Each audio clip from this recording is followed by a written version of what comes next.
So the first thing you want to do is you want to open up your Word document. So I have my Word document over here. And I'm going to highlight all the content that I want to bring from Word to OneNote. So after I've done that, I'm going to change it to the Calibri font and in size 11, which is what I want to be in my OneNote app. And then I copy that over and paste it into my OneNote app. And there you have it inside your OneNote app now.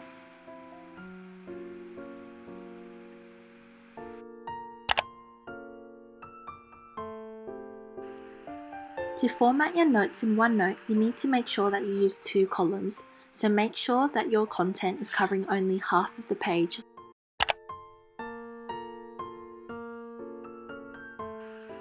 So the next thing I'm going to do is I'm going to add some bullet points in order to structure my notes a little better. And this makes it easier for me when an exam time comes around.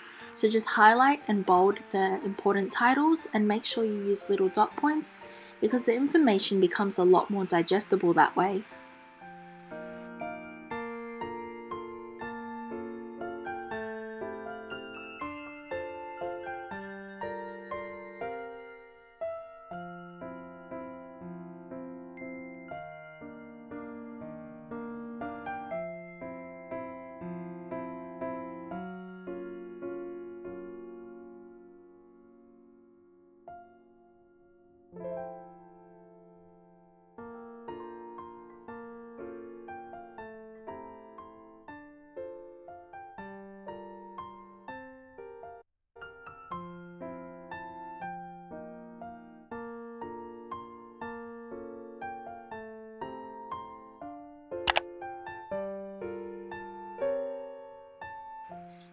It's very important that you scale your page to 100% and make sure that you don't magnify or minimize this size. So when you go to print, it's going to look something like this. I'll explain it in a bit more detail later on in the video, but basically you go to layout and you select 2 pages per sheet, and since you've done 2 columns, it'll show up nicely like this. So info on the left side, and you'll have content and other additional information on the right hand side.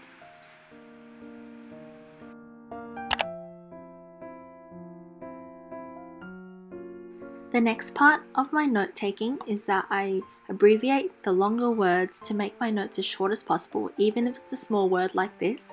And I also tend to avoid very vague words that aren't going to help me when I try to memorize the content.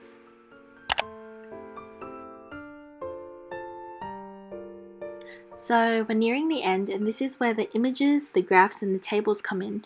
So as you can see here, I placed the tables in my notes onto the right hand side column so that when I print it, the notes are used more efficiently in terms of space.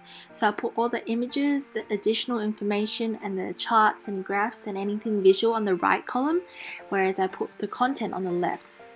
And then I go to Google and I usually search for pictures that accompany my notes just to fill up some of the white space. Of course, this is just optional and it just adds a little bit more decoration to your notes.